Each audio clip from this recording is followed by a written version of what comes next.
He waited until dessert. He waited until Michelle's kids were in the other room watching a movie, and the table was down to just adults, and everyone was comfortable, and I had just gotten up to refill the coffee. He waited for all of that. And then he said it like it was already decided, like the conversation we were apparently having had already happened somewhere else, without me. I set the coffee pot down. I didn't say anything. I want you to understand something. I already knew he was wrong. I had known for 2 days. I just needed to hear him say it out loud. Welcome to real-life verdict. Get comfortable. The people in this story had every chance to behave themselves. They just chose wrong. Drop a comment, hit that like button, and make sure you're subscribed. My name is Walter. I'm 64 years old. I spent 38 years as a union electrician, and I retired 2 years ago at 62. I own my house outright. I drive a truck I'm almost done paying off. I have a Carhartt jacket from 2009 with my old company's logo still on the chest. The stitching going at both cuffs now, but the zipper's still solid. I keep wearing it because the zipper's still solid. My wife Susan died 4 years ago. Ovarian cancer. The house we bought in 1987 is my house now. The yard is neat. The driveway gets plowed. The generator at the food bank gets checked every Tuesday and Thursday morning because I'm the one who knows how it runs.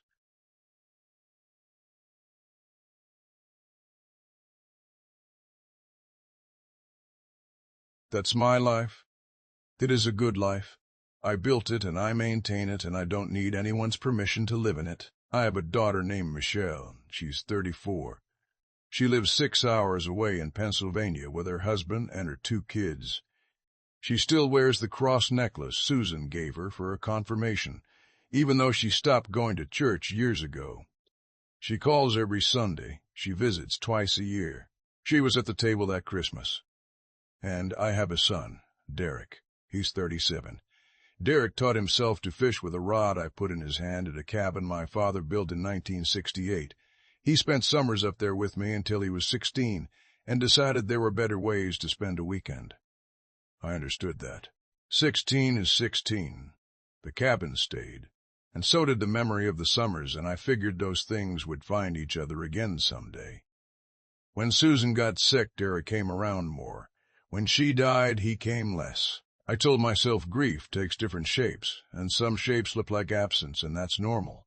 I kept telling myself that for about 3 years. His wife Amber was at the table too. She's 36. She wears a silver bracelet her grandmother gave her, and she adjusts it constantly when she's not sure what to do with her hands. At Christmas dinner, she was adjusting it most of the evening. Derek brings his own beer to family dinners now, carries it in from the car himself, drinks it from the can, leaves the empties on my kitchen counter instead of putting them in the recycling bin that is 6 inches from the counter. I noticed that. I didn't say anything about it. But I noticed.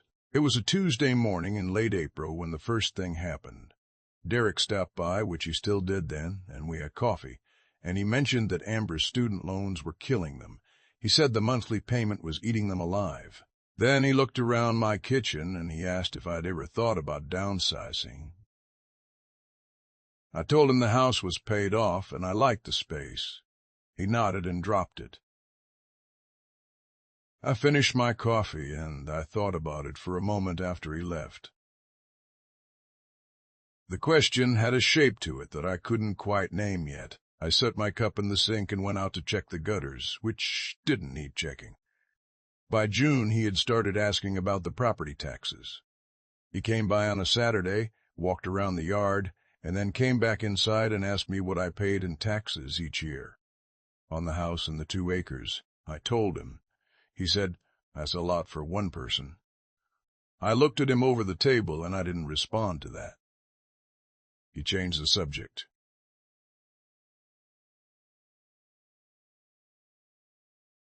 That evening I sat on the porch for a while. The shape of something was getting clearer, but I wasn't ready to name it. I wasn't sure I was seeing what I thought I was seeing.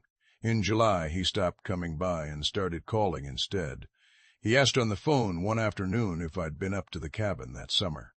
I told him not yet, maybe when the weather cooled. He said, "It's a lot of work to maintain a place you never use." I said I'd get up there. We hung up. I want you to stay with me here, because this is the part where I started doing the math. Not because I wanted to. Because the numbers kept adding up whether I was adding them or not. In late September, Derek showed up unannounced. They needed a new roof. The quote had come back at $14,000. He told me the number, and then he waited, and I offered to lend him $3,000, and he said, "Forget it. We'll figure it out." The way he said it wasn't relief. It was the sound of a man who'd been hoping for something larger and received something smaller and was reassessing. I didn't sleep especially well that night. By November, he canceled Thanksgiving. 2 days before, he called and said they were going to Amber's parents' house. I said, "Okay." Carl Doherty, an old friend of mine, had me at his daughter's family's dinner, and I spent the day there. It was the first Thanksgiving since Susan died that Derek hadn't been at my table. Carl is 68. He keeps a thermos of coffee in his truck that he refills at the same gas station every morning at 6:15. The clerk has it ready when he walks in. Carl has done it so long the clerk doesn't wait to be asked. That's the kind of man Carl is. He showed up to Thanksgiving with a pie he'd picked up himself, and he didn't say a word about the fact that Derek wasn't there. December 10, Derek called to ask what to bring to Christmas dinner. The call was 4 minutes long. He asked about side dishes. He did not ask how I was doing. He did not mention the cabin. On December 23rd, I drove to see a lawyer. I want to be precise about the timeline here, because it matters. I went to see her 2 days before Christmas. Not after Christmas, before. I had one thing I needed to check, and I needed to know where I stood before I sat down at that table. I told her I had a question about a deed. She pulled it up and she walked me through it, and she asked if there was a problem. I told her there might be. She said to call her after the holidays and we'd talk about next steps. I drove home. I made dinner. I watched the news. I went to bed. 2 days later, Christmas, Derek and Amber came at noon. Michelle was there with her husband and the 2 kids, and we had a good afternoon, and I cooked most of it myself, and it came out fine. We ate. The kids went to watch a movie, and then Derek waited for the right moment, and the moment arrived, and he said, "Dad, I wanted to let you know. Amber and I are selling the cabin. We've already talked to a realtor. The market's good right now, and honestly, it's just a liability. You never go up there anymore, and the upkeep's not worth it." He didn't ask. He announced. I did not raise my voice. I did not set my fork down dramatically or say his name in a particular tone. I did not do any of the things you might expect. I want you to understand something about me. I spent 38 years on job sites where the wrong reaction at the wrong moment could hurt someone. I learned early to slow down, to finish reading the situation before I responded to it. That is not passivity. That is a decision I make every time, deliberately. I looked at Derek. I looked at Amber, who was adjusting her bracelet and nodding slightly when Derek glanced at her. I looked at Michelle, who had gone pale and opened her mouth and then closed it when her husband touched her arm. Then I said, "Okay," and I got up and refilled the coffee. That's all I did, because what I knew, what I had known since the morning of December 23rd, was that Derek didn't own the cabin. He had never owned the cabin, and nothing he could say at that table was going to change that fact. So I let him say it. I let him have the announcement, and the nod from Amber, and the silence from the table. I let him be comfortable in what he believed. I had one thing he hadn't accounted for, and it wasn't something I needed to introduce at Christmas dinner. 2 days later, Michelle called. December 27th, morning. She was crying. She said she hadn't known Derek was going to do it like that at dinner, in front of everyone. She said Derek had told her he'd already talked to me about it, that we'd agreed. She said I should have known he was lying. I told her it wasn't her fault. She asked what I was going to do. I told her I was going to make sure her grandfather's cabin stayed in the family, the part of the family that remembered why it mattered. She said, "Dad, I didn't know." I swear I didn't know he was going to say that. I believed her. She offered to help. I told her it was handled. She asked if Derek knew yet. I told her he would. That same morning, December 27, I drove to the food bank. It was closed for the holiday. I let myself in and went to check the generator, which didn't need checking. I was there for about 40 minutes, adjusting things that didn't need adjusting, when Frank Kowalski came in. Frank was my crew chief for 11 years. He's 61. He wears reading glasses on a beaded lanyard his daughter made him in grade school. Half the beads are missing. He will not replace it. He saw my truck in the parking lot and came in, and he looked at me for a long moment, and he said, "What happened?" I told him all of it. The visits in April, the questions about the property taxes, the canceled Thanksgiving, the announcement at Christmas dinner. Frank stood there and listened to all of it without interrupting once. When I finished, he said, "What do you want to do?" I said, "I want to get my father's things out of that cabin before Derek tries to take them." Frank nodded. We stood there for a moment. Then he said, "I can be there by noon, and I'm bringing my own tools." We cleared the cabin on New Year's Day. Frank brought his truck. His son-in-law brought a trailer. I brought a list of everything that had come from my father's hands or my father's life, and we went through every room, the tackle box, the 2 fly rods, the fillet knife with the bone handle, my father's field jacket from Korea on the peg by the door, the photo albums in the footlocker under the bed, the tools in the shed that my father bought before I was born. All of it came home with me. The cabin is still standing. The propane lines are still connected. The well still works. The screened porch is still there, the same as it was in 1968 when my father built it, and the summers I spent there with Derek when he was young enough to still want to come. But the things that proved the place was loved, those are in my garage now, under a tarp, where I can put my hand on them whenever I need to. Now let me tell you about the deed. My father died in 1991. He built the cabin in 1968, and he owned it until he died. And when he died, the deed passed, as it had always read, to 2 names, Walter Whitmore and Thomas Whitmore. Thomas was my younger brother. He died in 2003 in a construction accident. When Thomas died, I was 43. I was working. I was raising 2 kids. Susan was healthy. The cabin was there, the same as always, and I never thought to change the deed because the deed didn't need changing. It was mine. It had always been mine. There was no one else. That deed, as of January tick, still reads Walter Whitmore. Solely surviving owner. Derek's name is not on it.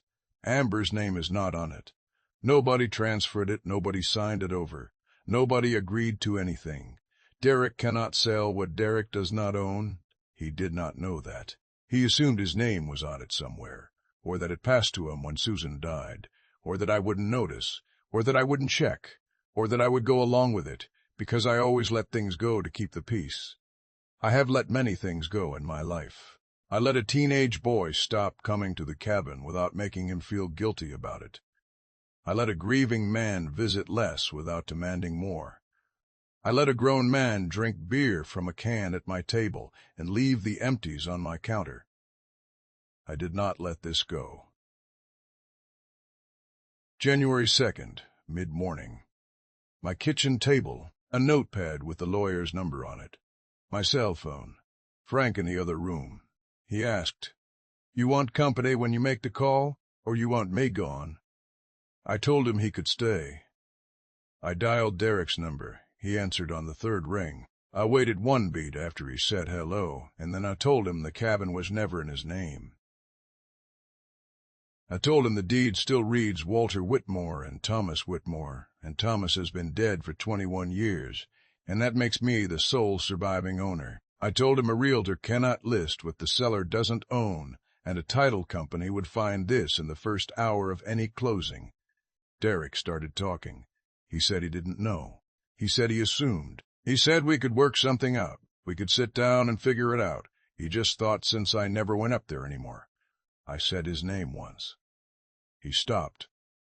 I told him I had spent New Year's Day removing my father's belongings from the cabin. The tackle box, the field jacket from Korea, the photo albums, the tools. Everything that proved to anyone who cared to look that the cabin had been built by a man who loved it and kept by a man who remembered why. I told him the cabin was still standing and still mine, and he was welcome to keep paying the property taxes if he felt that strongly about family property. And then I said, "You called it a liability." So I removed everything that wasn't. There was silence on the line. I could hear him breathing. I ended the call.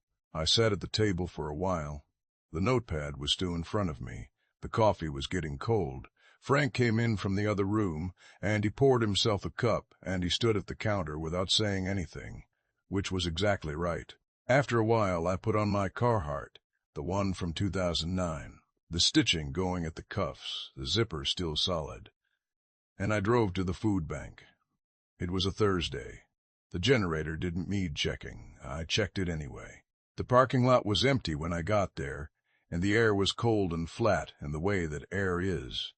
In January, when the holidays are done and everything is settled back into what it actually is. I stood by my truck for a moment before I went inside. My father built the cabin in 1968. He taught me to fish in it. I taught Derek to fish in it. That is the whole story of what that place was. It was never a liability. It was never a line item. It was 56 years of men standing in the same cold water, learning something from whoever was standing next to them. Derek forgot that, or he never knew it. I'm not sure which is worse. But the field jacket is in my garage now, folded the way my father always folded it. The tackle box is on the shelf. The photo albums are in the house. They stayed in the family. That's enough.